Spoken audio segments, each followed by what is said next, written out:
In a world where vampires and humans now coexist, there was once only war. For centuries, humans and vampires fought endlessly, driven by fear, hatred, and the need to survive. Entire generations were raised knowing nothing but conflict, until one day, two new kings rose. One from the human world, the vampires call it up top, and one from the vampire world called the underground. Neither wanted war. They wanted peace. So they made a choice that changed everything. They ended the hatred and brought both worlds together. Now, humans live up top in the light. Vampires live underground in a vast, hidden civilization beneath them. Over time, vampires evolved. They no longer relied on blood and can be in the sunlight. They adapted to human food, built cities, and lived structured lives. They follow the same laws as humans.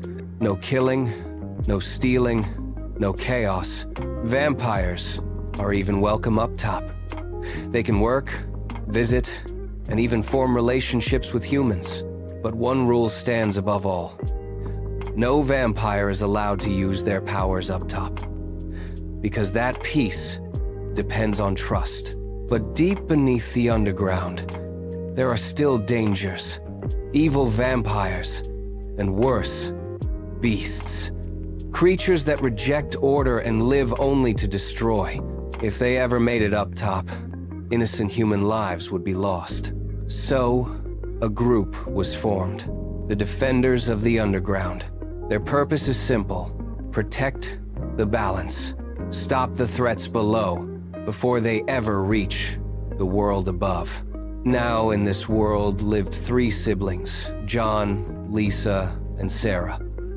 They were part of an underground vampire clan. Not powerful, not well known, just trying to live a normal life.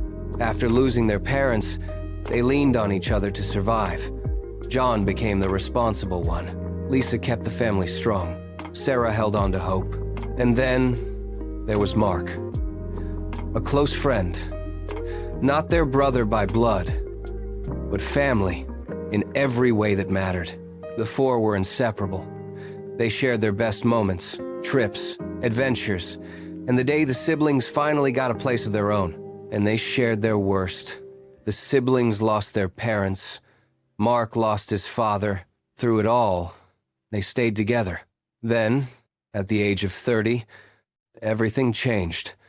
Mark became a high-level vampire. Not just strong, but widely known. His name spread across the underground, and even reached up top. He was invited to major events, parties, and even high-level government gatherings among humans.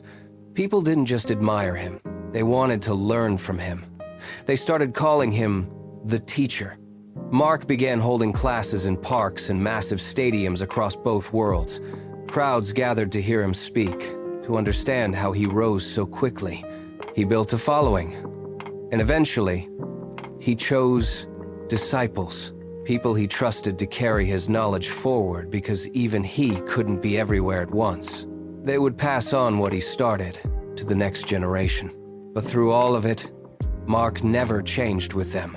John, Lisa, and Sarah were still low level, still unknown, but that never mattered to him.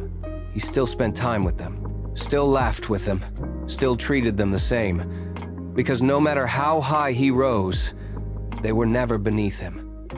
They were his family.